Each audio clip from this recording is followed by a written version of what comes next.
presented by Agriculture Classes Morana. Please subscribe my channel. Chapter number 19 objective question कुक्कुट रोग अंक 3। नमस्कार दोस्तों, मैं नरेंद्र सिंह एग्रीकल्चर क्लासेस मोराना से आप सभी का एक बार फिर से स्वागत करता हूं। आज के इस वीडियो में मैं आपके लिए चैप्टर नंबर 19 से प्रश्न लेकर आ रहा हूं, जो ऑब्जेक्टिव प्रश्न है। चलो वीडियो शुरू करते हैं। चैप्टर नंबर 19 कुक्कुट रोग। कुक्कुट रोगों से संबंधित दो प्रश्न चैप्टर आते हैं, और तो एक में तो जो 20वां चैप्टर है उसमें क्या आता है, प्रश्न आते हैं, और जो 19वें चैप्टर है वहां से आपके लिए 3 नंबर की ओटी आती है। चलो तो हम ओटी वाले प्रश्न देख रहे हैं, तो शुरू करते हैं वीडियो को। तो मेरा पहला पॉइंट है पुलोरम या सफेद दस्त। पुलोरम को हम सफेद दस्त के नाम से पुलोरम या आ जाए, या सफेद दस्त आ जाए, या बेसलरी व्हाइट डायरिया। जो बेसलरी व्हाइट डायरिया का शॉर्ट फॉर्म है वो होता है BWD, यानी बी मतलब बेसलरी, डब्ल्यू मतलब व्हाइट और डी मतलब डायरिया। BWD मतलब बेसलरी व्हाइट डायरिया। तो पुलोरम रोग या सफेद दस्त या बेसलरी व्हाइट डायरिया या BWD रोग का रोगजनक क्या है? तो इसका रोगजनक है साल्मोनेला पुलोरम। तो आपसे प्रश्न पूछा जाएगा कि BWD का रोग कारक है, तो सल्मोनेला पुलोरम, और ये किसके द्वारा फैलता है? जीवाणु या बैक्टीरिया के द्वारा मुर्गियों में फैलता है। दूसरा प्रश्न है इंक्यूबेटर या मशीन द्वारा सेवित बच्चों में कौन सा रोग फैलता है? तो जो इंक्यूबेटर के द्वारा, या इंक्यूबेटर एक मशीन है, या तो मशीन लिख के दे दे या इंक्यूबेटर लिख के दे दे, तो मशीन द्वारा सेवित बच्चों में या इंक्यूबेटर द्वारा सेवित बच्चों में कौन सा रोग होता है? तो BWD यानी बेसलरी व्हाइट डायरिया रोग ज्यादा मात्रा में फैलता है, इसे हम पुलोरम भी बोलते हैं। मुर्गियों में सफेद दस्त रोग होना कौन सी बीमारी का लक्षण है? अगर मुर्गियां क्या करने लगी, सफेद रंग के दस्त कर रही हैं, तो मुर्गियों में कौन सा रोग होने की संभावना हो जाती है? तो आपको समझ लेना चाहिए कि मुर्गियों में पुलोरम बीमारी हो चुकी है। अगला है पुलोरम BWD की इंक्यूबेशन अवधि कितने दिन होती है, यानी इसके फैलने की अवधि क्या रहती है? तो ये शुरुआत में चौथे दिन से पता चल के 10वें दिन तक इसका एंड हो जाता है। ठीक है, तो पुलोरम बीमारी की इंक्यूबेशन अवधि है 4 से 10 दिन। अगला प्रश्न है पुलोरम रोग से कितने दिन की आयु के चूजे प्रभावित होते हैं? तो जो पुलोरम रोग होता है उससे 2 से 10 दिन के जो चूजे होते हैं वो ज्यादा मात्रा में प्रभावित होते हैं। अगला प्रश्न है BWD का पूरा नाम। मैं ऊपर भी बता चुका हूं, BWD का पूरा नाम बेसलरी व्हाइट डायरिया। अगला प्रश्न है फाउल पॉक्स या शीतला रोग किसके द्वारा फैलता है? तो जो फाउल पॉक्स या शीतला रोग है वो फिल्टर पासिंग विषाणु, यानी फिल्टर पासिंग विषाणु या विषाणु को हम वायरस भी बोलते हैं, के द्वारा फैलने वाला रोग है। फाउल पॉक्स के टीके का उपयोग कितनी सप्ताह की आयु में करना चाहिए? तो जो फाउल पॉक्स के जो टीका लगाए जाते हैं वो मुर्गियों में 6 से 8 सप्ताह की आयु में लगा देना चाहिए, यानी जब मुर्गियां 6 से 8 सप्ताह की हों तब हमें इनके टीकों का प्रयोग करा लेना चाहिए, जिससे मुर्गियां रोग से ग्रसित नहीं हो। अगला है कुक्कुटों का शीतला रोग को हम क्या कहते हैं? जो कुक्कुटों में जो शीतला रोग होता है उसको ही हम क्या कहते हैं? फाउल पॉक्स रोग कहते हैं। अगला है फाउल पॉक्स रोग का प्रकोप कब होता है? तो फाउल पॉक्स रोग का जो प्रकोप होता है वो अक्टूबर में शुरू होता है और मार्च में खत्म होता है। अक्टूबर से मार्च के मध्य इसका प्रकोप कैसा होता है? अधिक मात्रा में होता है। अगला रोग प्रश्न है मुर्गियों में पेरोसिस। मुर्गियों में कौन सा रोग? पेरोसिस जो रोग होता है वो किसकी कमी से होता है? तो मुर्गियों में जो पेरोसिस होता है वो मैंगनीज की कमी से होता है। किसकी कमी से होता है? मैंगनीज की कमी से होता है। अगला प्रश्न है कुक्कुट शीतला छोटे पक्षियों में या 3 से 8 सप्ताह की उम्र वाली चूजों में ज्यादा फैलता है? जो कुक्कुट शीतला रोग है वो कैसे पक्षियों में फैलता है?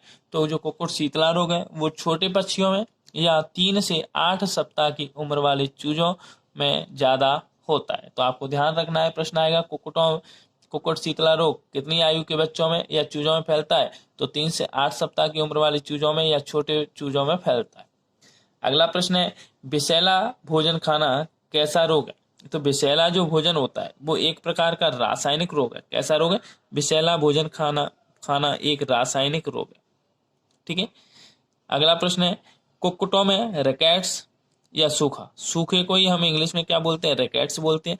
और ये किसकी वजह से होता है, पोषकहीनता। जब हम भोजन खा करते हैं या मुर्गियों को जो भोजन दिया जाता है उसमें क्या है, पोषक तत्व तो नहीं होते हैं परंतु पेट भर जाता है। ऐसा भोजन करने से पेट तो भर जाए परंतु पोषक तत्व तो ना मिले तो उसे पोषकहीनता रोग कहते हैं, और इसको हम इंग्लिश में रिकेट्स व सूखा भी बोल सकते हैं।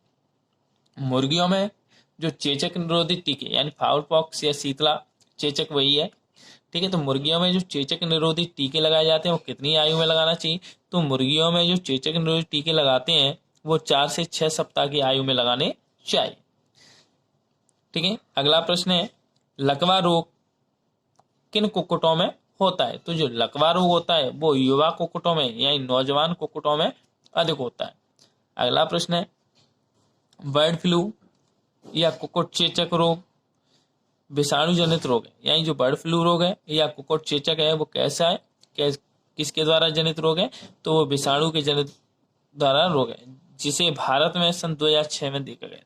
यानी बर्ड फ्लू या कुक्कुट चेचक रोग को विषाणु जनित रोग है और इसे सबसे पहले भारत में 2006 में देखा गया था।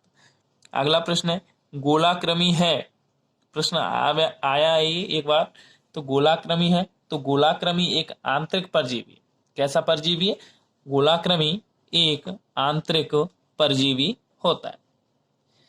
अगला प्रश्न है, बीबीएनडी वैक्सीन किस रोग में लगाया जाता है, तो जो बीबीएनडी वैक्सीन है वो बर्ड फ्लू रोग में लगाया जाता है।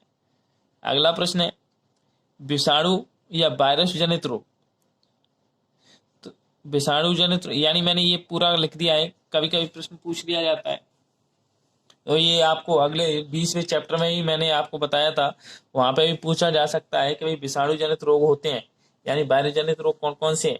ये आप प्रश्न पूछ ले कि कोई पॉइंट दे दिया कि निम्न में से विषाणु जनित रोग हैं, ऑब्जेक्टिव में आपको विकल्प में मिल गया, तो आप कैसे करोगे, तो वो आपके लिए लिखें। तो रानीखेत कैसा है, विषाणु जनित है, चेचक विषाणु जनित है, लकवा विषाणु जनित, फाउल पॉक्स, मैरेक्स, गंबो, प्लेग और बर्ड फ्लू, ये सारे के सारे जो रोग हैं वो किसके द्वारा जनित है, विषाणु के द्वारा जनित रोग है। अगला प्रश्न है, जीवाणु जनित रोग कौन कौन से हैं, तो दीर्घकालीन श्वसन शोथ, क्षय, चिचड़ी ज्वर, कालरा, पुलोरम, हैजा और बटुलिनम रोग, ये कैसे रोग है, ये रोग जीवाणु जनित रोग होते हैं और ये जीवाणुओं के द्वारा ही फैलते हैं, ठीक है। इसके बाद मैं कुछ ऐसे प्रश्न बताने वाला हूं जहां कुछ ऐसे प्रश्न है जो एक एक नंबर के आते हैं, उन प्रश्नों के बारे में मैं थोड़ा सा आपको बता दूं, शायद आपको यहाँ से जो एक एक नंबर के जो चैप्टर हैं वो मिल जाए। तो ये तो आपने पूरे प्रश्न पढ़े हुए हैं पहले ही, ठीक है। आप बात करता हूँ 9 चैप्टर नंबर 9, 11, 12, 13 और 14। तो ये चैप्टर नंबर 9 की ओटी तो मैं करा चुका हूँ। अब 11, 12, 13, 14 यानी 11, 12 में से एक नंबर की ओटी आएगी, 13 में से एक की आएगी और 14 में से एक की आएगी।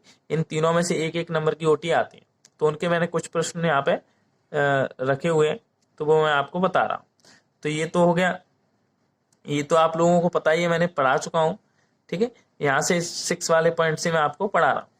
तो गाय के दूध में बसा रहित ठोस यानी SNF होता है, उसको हम क्या कहते हैं, बसा रहित ठोस की औसत मात्रा होती है। जो गाय के दूध में जो बसा रहित ठोस की मात्रा होती है यानी जो पाउडर की मात्रा होती है वो कितनी होती है, 9.14% होता है, ठीक है।